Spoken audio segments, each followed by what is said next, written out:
ಬಿಹಾರ ರಾಜಕೀಯದಲ್ಲಿ ಮತ್ತೆ ದೊಡ್ಡ ಚರ್ಚೆ ಶುರುವಾಗಿದೆ.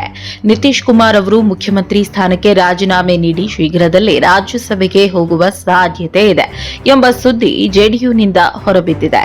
ಈ ವಿಚಾರ ರಾಜ್ಯ ರಾಜಕೀಯದಲ್ಲಿ ಹೊಸ ಸಮೀಕರಣಗಳಿಗೆ ಕಾರಣವಾಗಬಹುದು ಎಂಬ ಅಂದಾಜು ರಾಜಕೀಯ ವಲಯದಲ್ಲಿ ವ್ಯಕ್ತವಾಗ್ತಾ ಇದೆ.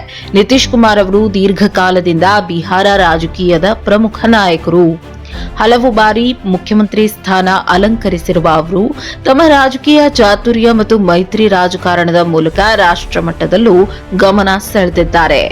ಆದರೆ ಇತ್ತೀಚಿನ ರಾಜಕೀಯ ಬೆಳವಣಿಗೆಗಳು, ಆರೋಗ್ಯದ ವಿಚಾರಗಳು ಮತ್ತು ಪಕ್ಷದ ಭವಿಷ್ಯದ ನಾಯಕತ್ವದ ಪ್ರಶ್ನೆಗಳು ಈ ತೀರ್ಮಾನಕ್ಕೆ ಕಾರಣವಾಗಿರಬಹುದು ಎಂದು ಮೂಲಗಳು ಸೂಚಿಸುತ್ತವೆ. ಜೆಡಿಯು ಅಂದ್ರೆ ಜನತಾದಳ್ ಯುನೈಟೆಡ್. ಈ ಪಕ್ಷದ ಒಳಗಿನ ಚರ್ಚೆಗಳು ತೀವ್ರಗೊಂಡಿವೆ ಅಂತ ಹೇಳಲಾಗ್ತಾ ಇದೆ.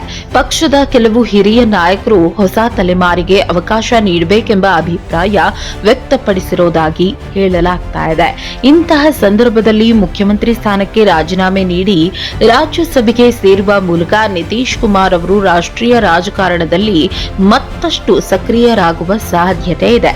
ರಾಜ್ಯಸಭೆ ಪ್ರವೇಶದ ಮೂಲಕ ಅವರು ದೆಹಲಿ ರಾಜಕೀಯದಲ್ಲಿ ಹೆಚ್ಚಿನ ಪಾತ್ರ ವಹಿಸುತ್ತಾರೆಯೇ ಅಥವಾ ಪಕ್ಷದ ಹೊರಬದಿಯಲ್ಲಿ ನಿಂತು ಕಾರ್ಯನಿರ್ವಹಿಸುತ್ತಾರೆಯೇ ಎಂಬ ಪ್ರಶ್ನೆಗಳು ಇದೀಗ ರಾಜಕೀಯ ವಲಯದಲ್ಲಿ ಕೇಳಿ ಬರ್ತಾ ಇವೆ.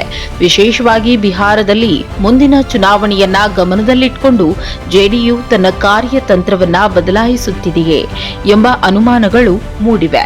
ಇನ್ನು ಮುಖ್ಯಮಂತ್ರಿ ಸ್ಥಾನ ಖಾಲಿಯಾದ್ರೆ ಯಾರು ಮುಂದಿನ ಸಿಎಂ ಎಂಬ ಪ್ರಶ್ನೆ ಕೂಡ ಉದ್ಭವಿಸಿದೆ. ಜೆಡಿಯುನಲ್ಲಿ ಕೆಲವು ಹೆಸರುಗಳು ಕೇಳಿ ಬರ್ತಾ ಇದ್ರು. ಅಂತಿಮ ತೀರ್ಮಾನ ಪಕ್ಷದ ಉನ್ನತ ನಾಯಕತ್ವದ ಕೈಯಲ್ಲೇ ಇರಲಿದೆ. ಮೈತ್ರಿ ಪಕ್ಷಗಳ ಅಭಿಪ್ರಾಯವು ಇಲ್ಲಿ ಪ್ರಮುಖ ಪಾತ್ರ ವಹಿಸಬಹುದು. ಬಿಹಾರದಲ್ಲಿ ರಾಜಕೀಯ ಅಸ್ಥಿರತೆ ಉಂಟಾಗುವ ಸಾಧ್ಯತೆ ಇದೆನಾ ಅಥವಾ ಇದು ಪೂರ್ವ ಯೋಜಿತ ಬದಲಾವಣೆ ಮಾತ್ರನಾ ಎಂಬುದು ಮುಂದಿನ ದಿನಗಳಲ್ಲಿ ಸ್ಪಷ್ಟವಾಗಲಿದೆ. ನಿತೀಶ್ ಕುಮಾರ್ ಅವರ ನಿರ್ಧಾರ ಬಿಹಾರ ರಾಜಕೀಯದ ದಿಕ್ಕನ್ನ ಸಂಪೂರ್ಣವಾಗಿ ಬದಲಾಯಿಸುವ ಸಾಮರ್ಥ್ಯ ಹೊಂದಿದೆ. ಒಟ್ಟಾರೆ ಜೆಡಿಯು ಒಳಗಿನಿಂದ ಹೊರಬಂದ ಈ ವಿಚಾರಗಳು ರಾಜಕೀಯ ವಲಯದಲ್ಲಿ ಚರ್ಚೆಗೆ ಗ್ರಾಸವಾಗಿವೆ. ಆದರೆ ಅಧಿಕೃತ ಘೋಷಣೆ ಇನ್ನೂ ಕೂಡ ಆಗಿಲ್ಲ. ನಿತೀಶ್ ಕುಮಾರ್ ಅವರು ರಾಜೀನಾಮೆ ನೀಡಿ ರಾಜ್ಯಸಭೆ ಸೇರ್ತಾರೆಯೇ ಅಥವಾ ಇದು ಕೇವಲ ರಾಜಕೀಯ ಅಂದಾಜುಗಳಷ್ಟೇ ಆಗಿ ಉಳಿಯುತ್ತದೆಯೇ ಎಂಬುದನ್ನ ಕಾದು ನೋಡಬೇಕಾಗಿದೆ. ಬಿಹಾರ ರಾಜಕೀಯದಲ್ಲಿ ನಡೀತಾ ಇರುವ ಈ ಬೆಳವಣಿಗೆಗಳು ರಾಷ್ಟ್ರ ರಾಜಕೀಯಕ್ಕೂ ಮಹತ್ವದ್ದಾಗಿದ್ದು ಮುಂದಿನ ದಿನಗಳಲ್ಲಿ ದೊಡ್ಡ ತಿರುವು ಪಡೆದುಕೊಳ್ಳಬಹುದು ಎಂಬ ನಿರೀಕ್ಷೆ ವ್ಯಕ್ತವಾಗ್ತಾ ಇದೆ. ಯಾವುದೇ ಸುದ್ದಿಯ ಅಪ್ಡೇಟ್ ಅನ್ನ ಮಿಸ್ ಮಾಡ್ಕೊಳ್ಬಾರ್ದು ಅಂದ್ರೆ ಈಗ್ಲೇ ಒನ್ ಇಂಡಿಯಾವನ್ನ ಸಬ್ಸ್ಕ್ರೈಬ್ ಮಾಡಿ. ನಿಮಗೆ ಬೇಕಾದ ಭಾಷೆಯಲ್ಲಿ ಎಲ್ಲಾ ಸುದ್ದಿ ತಿಳಿಬೇಕು ಅಂದ್ರೆ ಒನ್ ಇಂಡಿಯಾ ಆಪ್ ಅನ್ನ ಡೌನ್ಲೋಡ್ ಮಾಡ್ಕೊಳ್ಳಿ.